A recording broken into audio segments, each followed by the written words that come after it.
Karua Kenya nyapewa. Erokamana ahinya, Mheshimiwa Jared, ne kanisa, baba, gi jonyando duto te okweuru.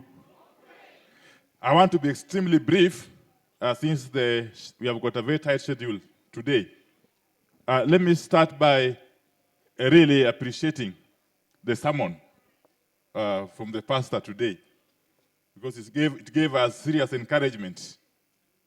And it also challenged the church itself, that the church must at all times speak out on injustices in society.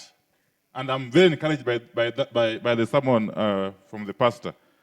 Secondly, and tied to that, yesterday the religious community issued a statement that was signed by Most Reverend Martin Kivuva, the leader of the Catholic fraternity, the Reverend Canon Chris Kinyanjui, the General Secretary of NCCK, and Alhaj Hassan Olenado, the chairman of SUPKEM. And I suppose SDA is part of the NCCK. You know, the religious community, and especially the church, cannot just be issuing knee-jerk statements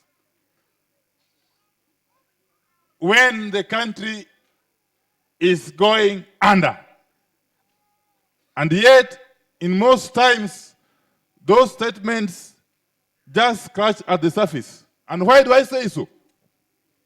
If you look at the first paragraph of that statement, which was issued yesterday on dialogue, the religious community are saying that we remind the two teams in the dialogue that their talks are being held in the backdrop of the deaths of more than 35 Kenyans in the demonstrations that happened in March, May, and July this year.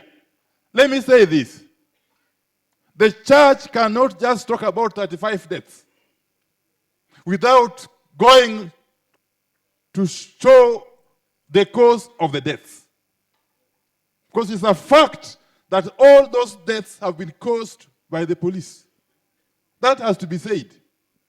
That has to be said. And Baba, yesterday, when we left Bondo, we took a good part of last night compiling the list of those of our children who have been killed by the police from May up to now over the demonstrations. As we speak, the number that we have confirmed is 72.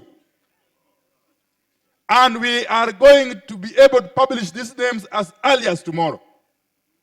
72 deaths and still counting of Kenyans who have lost their lives from police bullets or truncheons, as was the case of the two boys in Nyalenda, whom we are burying today in Luanda. So we don't want these knee-jerk reactions.